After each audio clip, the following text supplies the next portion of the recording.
Manoloana ny tranga mahazo ny fiarahamonina amin'izao fotoana izao dia hirotsaka antsehatra hijery ny zava-misy mahazo ny mponina indrindra ny aitrano izay mitranga matetika. Hitatitra mahakasika an'izay no entin'ny rotsy rakotiny ireny eo amin'ny sariny Mamy Rasoanaivo.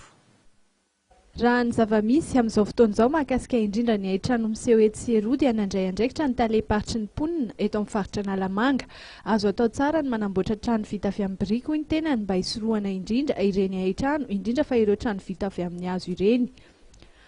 Tokony hiara hijery zany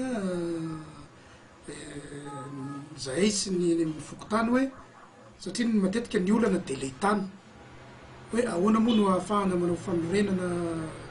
maharitra ohatry ny biriky eo amin'ilay tany satria matetika reny tany ireny tsy any vahoaka, matetika izy ireny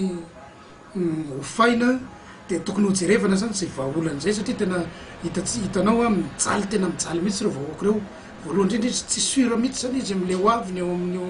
resaka tany io fa mety androany izy na rapisy dia horoahany ka tokony hojerevana mihitsy zany izay amin'izao fotoana izao satria rahantsika mahita moa zany amin'izao fotoana izao saika mirona tanteraka ny amin'ilay resaka politika zany ny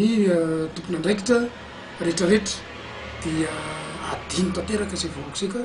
zay zany mba anairanay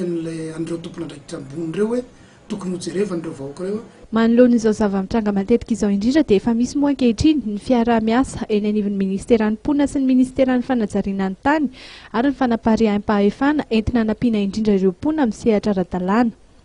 Manao antso sy fanairana ireo tompon'andraikitra ihany koa araka izany eny anivon'ny taleparitry ny mponina eto Analamanga mba hisian'ny fiaraha-miasa hitsinjovana ny vahoaka malagasy fa tsy hovariana amin'ny adilay politika fotsiny ihany ireo tompon'andraikitra.